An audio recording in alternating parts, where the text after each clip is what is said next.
अस्सलामुअलैकुम friends and welcome back to our channel.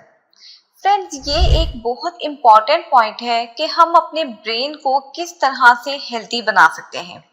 अब एक अच्छी बात तो ये है कि इस पॉइंट ऑफ व्यू में कि हम जो कुछ भी खाते हैं उसका बाकायदा एनालिसिस किया जाए, बॉडी के तमाम फंक्शंस को मैक्सिमाइज करने के लिए और ब्रेन हेल्थ को बूस्ट करने के लिए एक अच्छी और बैलेंस्ड डाइट बहुत ज़्यादा ज़रूरी होती है। अमेरिका में एक रिसर्च के मुताबिक हमारे जिस्म की सेलुलर मेंटेनेंस के लिए 13 विटामिन्स बहुत ज़्यादा ज़रूरी होते हैं। अब हमारी बॉडी में नॉर्मली विटामिन्स नहीं बनते, ये हमें डाइट के ज़रिए हासिल करना होते हैं। तो इस मामले में ज़रूरी ये है कि इस बात पर बहुत ज़्यादा फोकस किया जाए कि विटामिन्स हासिल करने के लिए हमें कौन कौन सी चीज़ें खानी चाहिए। तो फ्रेंड्स, हम इस वीडियो में देखेंगे कि कौन से विटामिन्स हमारी ब्रेन हेल्थ को बूस्ट करने के लिए बहुत ज़्यादा इम्पॉर्टेंट रोल प्ले कर सकते हैं। तो करते हैं वीडियो का बाकायदा आगाज़। लेकिन वीडियो की तरफ जाने से पहले मेरी आपसे ये रिक्वेस्ट है कि अगर आपने अभी तक हमारे चैनल को सब्सक्राइब नहीं किया तो जल्दी से सब्सक्राइब कर लें और बेल आइकन के बटन को लाजमी प्रेस कर लिया करें ताकि हमारी आने वाली फर्दर रिसर्च बेस्ड और इंफॉर्मेटिव वीडियो सबसे पहले आप तक पहुंचे। सो फ्रेंड्स, अब सबसे पहले बात करते हैं कि हमारे दिमाग की सेहत को बढ़ाने में कौन कौन से विटामिन्स अहम रोल प्ले कर सकते हैं। तो इनमें सबसे पहले आ जाता है विटामिन बी। अब विटामिन बी सबसे ज़्यादा इम्पॉर्टेंट क्यों है? विटामिन बी की मेनली 8 इकसाम होती हैं और हर टाइप एक पर्टिकुलर फंक्शन को परफॉर्म करने के लिए स्पेसिफिक होती है। जैसा कि विटामिन बी, जिसका साइंटिफिक नेम थायामीन होता है, उसका ज़रूरत से कम इस्तेमाल हमारी कॉग्निटिव एबिलिटीज़ यानी बात समझने की सलाहियत को डिस्टर्ब कर देता है। इसी तरह विटामिन बी 12 यानी कोबालामीन, जो कि डीएनए और आरबीसीज की सेहत से एसोसिएटेड होता है और बहुत से हार्मोनल फंक्शंस को नॉर्मल रखने के लिए बहुत ज़्यादा प्राइम इम्पोर्टेंस का हामिल होता है।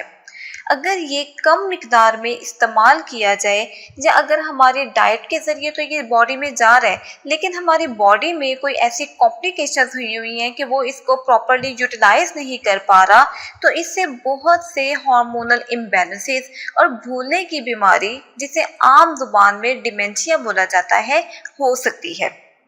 अब इसी तरह से विटामिन बी, जिसे फोलिक एसिड कहते हैं, ये हमारे न्यूरोट्रांसमीटर एक्टिविटीज़ और दूसरे ब्रेन फंक्शंस जो ब्रेन एसोसिएटेड फंक्शंस होते हैं उसमें इन्वॉल्व होता है।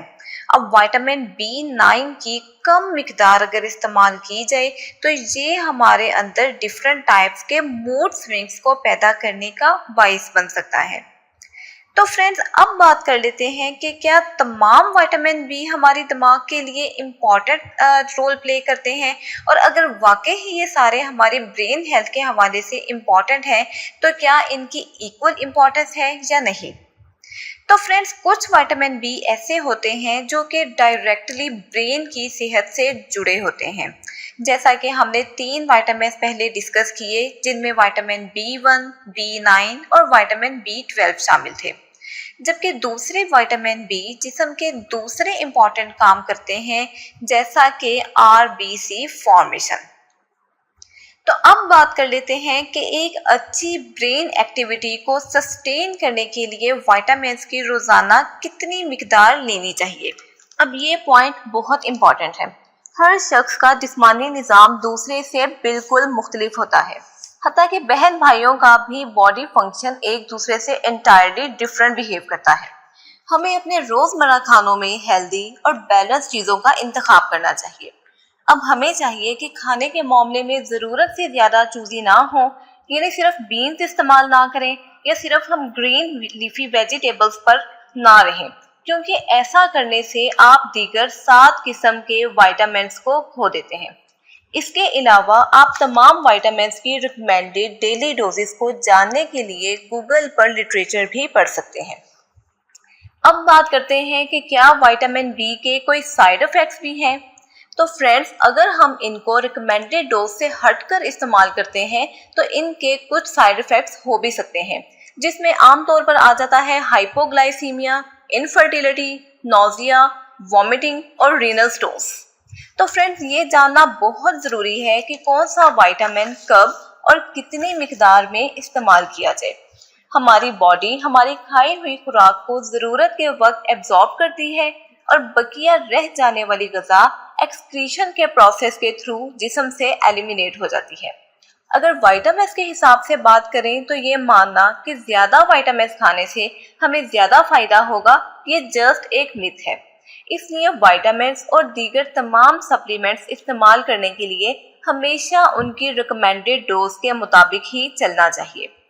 अब हम अपनी वीडियो को एंड करते हैं इस उम्मीद के साथ कि आपको ये वीडियो बहुत अच्छी और इन्फॉर्मेटिव लगी होगी। अगर आपको ये वीडियो पसंद आई हो तो do like, share and subscribe our channel to get more informative content. मिलते हैं आपसे एक नई वीडियो के साथ, तब तक के लिए हमें दें इजाज़त। अल्लाह हाफिज़।